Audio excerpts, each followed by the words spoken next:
Welcome back to the channel. Today, we're breaking down 7 of the worst new motorcycles that buyers end up regretting. Number 7, Harley-Davidson Nightster.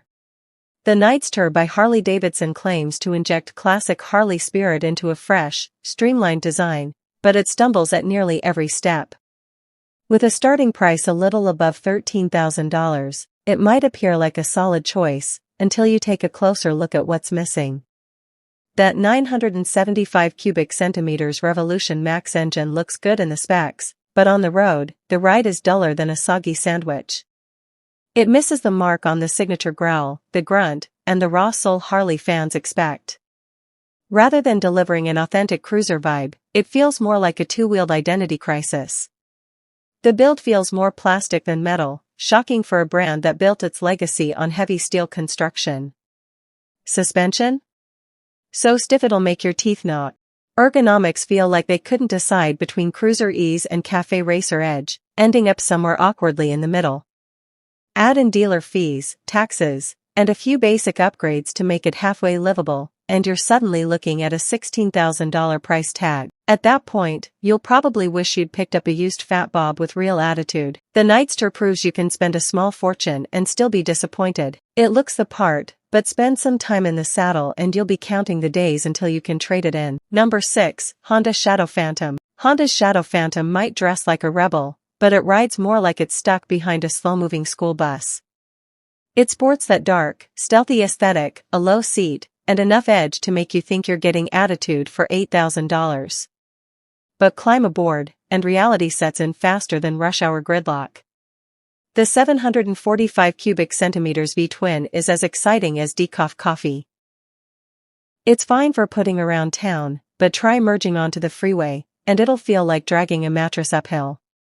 It's not just a lack of power, it's the kind of slowness that makes you double-check the parking brake. Comfort? Think park bench on wheels. The rear shocks will make sure you feel every budget cut in your city's roadwork.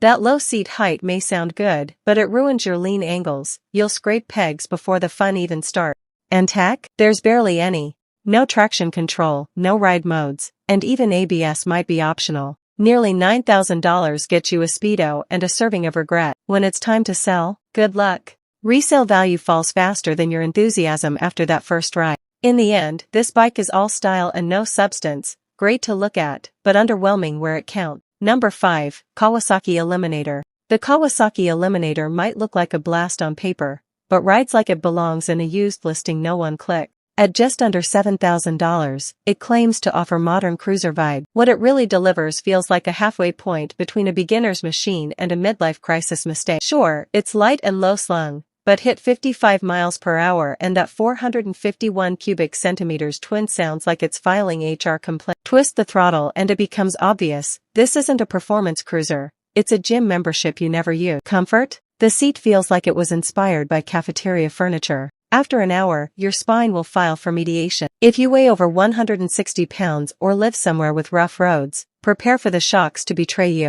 And despite the street-tough look, it lacks basic features like a gear indicator, so you'll be guessing shifts like a tourist on the subway. Fuel economy is okay, but the tiny 3.7-gallon tank makes you a regular at gas stops. Resale? With better bikes at this price, the Eliminator gathers digital dust on listing. Bottom line, it tries to be cool, but feels more like a tribute act that never quite hits the note. If you're considering it, maybe just don't. Number 4, Harley-Davidson Road Glide. Harley's Road Glide is a $25,000 beast built for long hauls, loud pipes, and a sight of buyer's remorse. On paper, it sounds perfect for touring, big V-twin, fixed fairing, that unmistakable Harley charm. But once you sign the check, reality hits harder than a pothole at highway speed. At nearly 900 pounds, it handles more like a cruise ship than a cruiser. That's your leg day workout. Feels like docking a yacht. The infotainment system sounds high-tech in marketing, but in reality, it's clunky and outdated. Expect laggy screens, moody Bluetooth, and glitchy maps that make every trip feel longer. That Milwaukee 8 motor? It runs so hot you could toast your sandwich on it by mile 10. The ride isn't cushy either, suspension stiff arms every pothole. Fuel stops are frequent thanks to my efficiency. And while that exhaust note is classic Harley, your neighbors won't love it. Worst of all, the depreciation curve is brutal. The road glide isn't terrible, it's just a pricey reminder you should have taken a few more test rides first. Number 3, BMW R18. The BMW R18 makes a bold entrance, but after the payment clears, it often just sits in your garage. With a base price near $16,000, and ballooning past $20,000 with just a few options, it's a serious investment. On paper, it offers retro styling mixed with German engineering. On the road, it's clunky and overdesigned, like BMW tried to out Harley and trip. The 1,800 cubic centimeters Boxer twin has torque, sure, but it's wildly excessive for city traffic. And at nearly 800 pounds, every tight turn feels like grappling with furniture. Maintenance isn't cheap either. Premium parts, high-priced service, and valve checks that remind you this isn't a Honda. Drop it, which many do, and your wallet will need therapy. Resale value? It falls faster than forgotten guac at a barbecue. The R18 looks amazing in a showroom, but once ridden, it turns into a flashy disappointment. All show, little go, and tough to resell.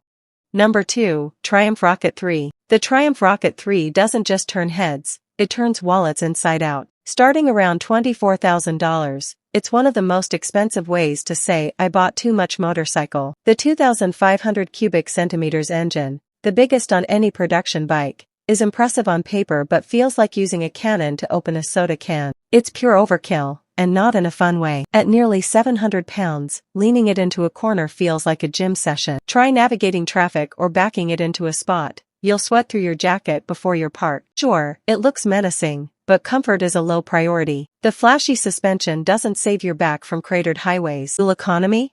Maybe 30 mpg, if you baby it, and no one babies a rocket. Maintenance is costly. Insurance? Even worse. And parts aren't everywhere. Drop it, and you might need financing to fix it. The Rocket 3 makes a big statement, but it's often a reminder that bigger doesn't mean better, especially if it comes with monthly regret. Number 1, Indian Chief. The Indian Chief is a textbook case of form over function. Priced around $17,000, it serves pure Americana aesthetics, but most of your money goes to the chrome, not the ride. The 111 cubic centimeters engine gives it street presence, but riding it feels like maneuvering a cruise ship in a parking lot. This nearly 700 pounds bike corners like a buffalo on Ambien. Supposedly modern, yet it lacks modern touches. No ride modes, few safety features, and a digital display that looks like it came from your old iPod. Comfort is a joke. Suspension? Brutal. Highway rides feel like physical therapy sessions, and city commuting is a chore. Heat management is poor, it'll roast your legs every time.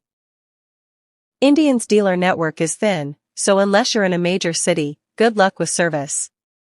Parts cost a fortune and take forever to get. Resale?